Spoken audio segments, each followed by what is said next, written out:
Narito ang ilang mga paaaral tungkol sa maliit na huli ng isda sa karagatan dahil sa illegal fishing, overfishing, at climate change. Mga epekto ng illegal fishing. 1. Pagkawala ng mga espesye. Ang illegal fishing ay nagdudulot ng pagkawala ng mga espesye ng isda na nagbabanta sa biodiversity ng karagatan.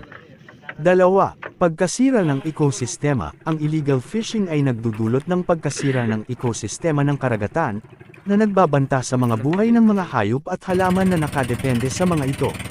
3. Pagsira ng mga komunidad. Ang illegal fishing ay nagdudulot ng pagsira ng mga komunidad ng mga mangingisda na nagbabanta sa kanilang kabuhayan at kultura. Mga epekto ng overfishing. 1. Pagkawala ng mga stock ng isda. Ang overfishing ay nagdudulot ng pagkawala ng mga stock ng isda na nagbabanta sa mga industriya ng pagkain at kabuhayan ng mga mangingisda. 2. Pagkasira ng mga ekosistema. Ang overfishing ay nagdudulot ng pagkasira ng mga ekosistema ng karagatan na nagbabanta sa mga buhay ng mga hayop at halaman na nakadepende sa mga ito. 3. Pagsira ng mga komunidad. Ang overfishing ay nagdudulot ng pagsira ng mga komunidad ng mga mangingisda na nagbabanta sa kanilang kabuhayan at kultura. Mga epekto ng climate change.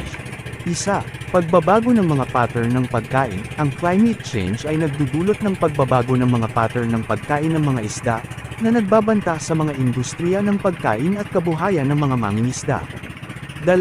Pagkasira ng mga ekosistema. Ang climate change ay nagdudulot ng pagkasira ng mga ekosistema ng karagatan na nagbabanta sa mga buhay ng mga hayop at halaman na nakadepende sa mga ito. 3. Pagsira ng mga komunidad. Ang climate change ay nagdudulot ng pagsira ng mga komunidad ng mga mangingisda na nagbabanta sa kanilang kabuhayan at kultura. Mga solusyon. 1. Pagpapatupad ng mga batas. Ang pagpapatupad ng mga batas laban sa illegal fishing at overfishing ay mahalaga upang protektahan ang mga stock ng isda at mga ekosistema ng karagatan. 2. Pagpapalakas ng mga komunidad. Ang pagpapalakas ng mga komunidad ng mga mangingisda ay mahalaga upang protektahan ang kanilang kabuhayan at kultura. 3.